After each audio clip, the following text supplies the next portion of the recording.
তো complex sentence মানে কি? কমপ্লেক্স সেন্টেন্স মানে হচ্ছে, আমি একটু আগে একটা ভাইব দিলাম, কমপ্লেক্স সেন্টেন্স মানে হচ্ছে জটিল বাক্য। এটা লিখলে মার্কস আছে। কমপ্লেক্স যখন আমরা করব, জটিল বাক্য যখন করব, তখন মাথায় রাখতে হবে যে এই কমপ্লেক্স সেন্টেন্সে দুইটা ক্লজ থাকে। ক্লজ কি? হ্যাঁ, আমরা দেখবো ক্লজ হচ্ছে কি, সোজা কথা একটা বাক্যের অংশ, সোজা কথা, আর কোনো কথা নেই। একটা বাক্য বলি না আমরা, এই বাক্যের অংশ, একটা part of sentence, that's it. So এই যে বুঝলাম আর কি, তাহলে তুমি আসলে আমি বাড়ি যাব। এখন আমরা এই দুইটা পার্ট তো বুঝছি, তো ক্লজ মানে দুইটা পার্ট বা বাক্যাংশ, রাইট? বাক্য একটা, দুইটা অংশ।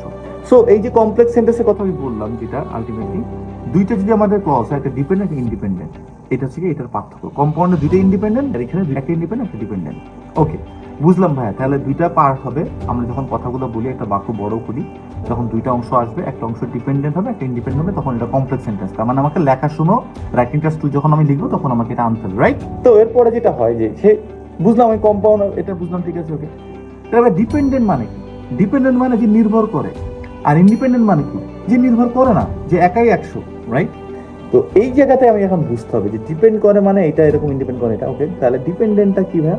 যেমন তুমি আসলে, এটা একটা অংশ, একটা আন্ডারলাইন করো। আমি বাড়ি যাবো বা আমি ভাত খাবো, আরটা আন্ডারলাইন করো। তো তুমি আসলে, আমি ভাত খাবো, এই দুটো একটু আলাদা করে দেখো তো। আমি ভাত খাবো, এটা কি আলাদা করে একটা সেন্টেন্স হিসেবে বুঝতে পারে? আমি ভাত খাবো আলাদা করে বুঝতে পারে, কোনো অসুবিধা হয় না। আর আমি যদি বলি তুমি আসলে, এটা কি একটা সেন্টেন্সের পরিপূর্ণতা আনে? Yes or no? তুমি আসলে, এইটা যে আসলে পরিপূর্ণ না, it means it needs something to be completed, অথবা to convey the proper idea. তুমি আসলে আমি বাড়ি যাব, এই আমি বাড়ি যাবো ওটা আসতে হবে।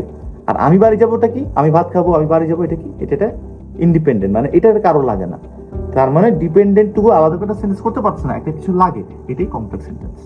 অথবা আমি যদি উল্টা দিক থেকে বলি, কমপ্লেক্স সেন্টেন্স কি? একটা ডিপেন্ডেন্ট ক্লজ থাকতে হবে, একটা ইন্ডিপেন্ডেন্ট ক্লজ থাকতে হবে।